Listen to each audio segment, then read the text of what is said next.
O shoutout sa aking mga kababayang Pilipino na mga nagbabalak at kasalukuyang nagpuproseso ng papel para makapag-apply ng visa papuntang Poland.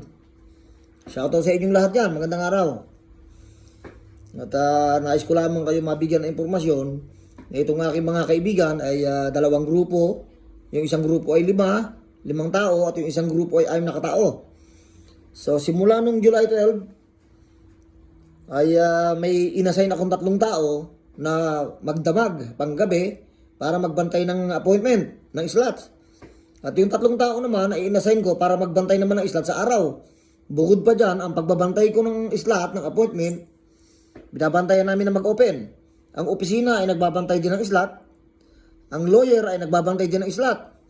So sa madaling sabi, simula July 12 hanggang kanina, never naming nakitang nag-open ang slot, ang online website na ang paggagawa ng appointment ay pwede na dahil yun nga na mag-open. Ang nakapagtataka lamang niyan, mga kababayan, bakit kanina ay bigla na lamang nang lumabas sa website ay naging full ang buwan ng August. Itong mga nakaarang araw ay pag kiniklik mo yung kanilang website, lumalabas ay error or website under repair. So paano ngayon biglang nangyari na itong buwan ng August ay naging fully book ang appointment? Samantalang simula noong July 12 hanggang ito nga sa mga nakaraang oras ay hindi namin nakitang nag-color green o naging vacant o naging available yung slot. Yung paggagawa ng visa appointment papuntang Poland ay alam nyo naman kung saan tanggapan yan ginagawa. So malinaw na merong nangyayaring kakaiba dyan. Kaya ako pinapaalalahanan ko yung aking mga kababayan na Pilipino na kasulukuyan nag-a-apply papuntang Poland, lalong-lalo na yung mga nagbayad na ng malalaking halaga.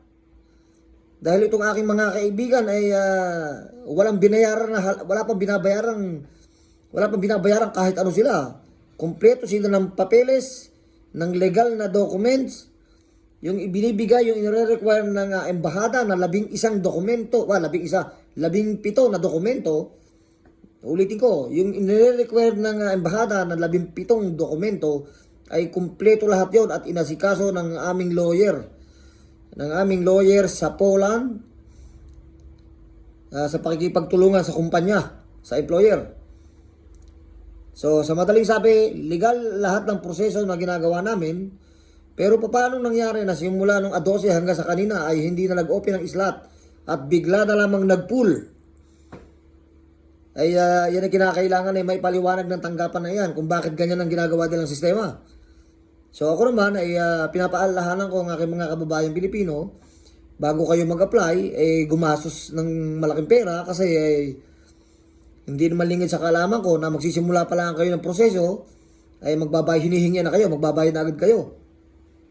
At gusto ko rin mapaalalahanan kayo na nagkaroon ako ng 3 tao sa Dubai na nag-a-apply papuntang Poland, na nagkaroon din ng kumpletong dokumento hanggang sa na-expire na ang working permit, valid for 2 years, ay hindi na nakakuha ng slot.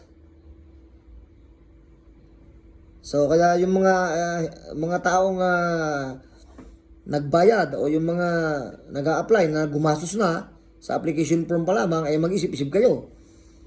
Ako, yung aking mga kaibigan, wala pang silang ginagastos na pera pero nangyayari na itong ganito. Paano pa kaya kung meron kayong binayaran na? Kaya sana naman itong tanggapan na kung saan ay dyan sa inyo ipinoproseso yung pagkuha ng visa papuntang Poland, magpaliwanag naman kayo sa ating sambayan ng Pilipino kung ano yung nangyayari dyan sa inyo. Masyado kayo nagpapahalata.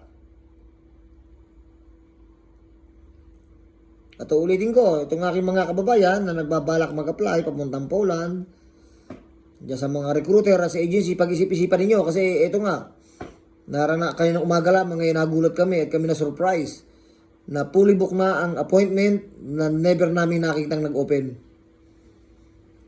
So talagang iba kakaiba talaga mahirap ipaliwanag Kaya dapat sila yung magpaliwanag. Ang tao hindi na mai-explain kung bakit. 24 oras kami nagbantay ng slot. Hindi nag-open. nung bumukas ang website, fully book. Paano nangyari yon? Sa loob ng daming araw sa buwan ng Agosto ay napuno nila agad ng tao yan. Samantalang yan ay bawat araw ilang tao ang naka-appoint. Napupunta sa tanggapan na paano biglang nangyari na full?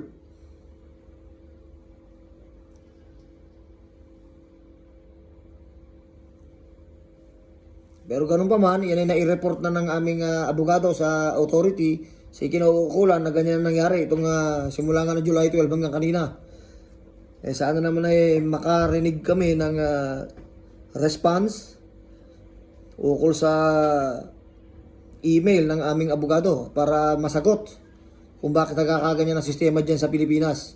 O ganoon na lamang mga kababayan. Ay, ingat po tayong lahat.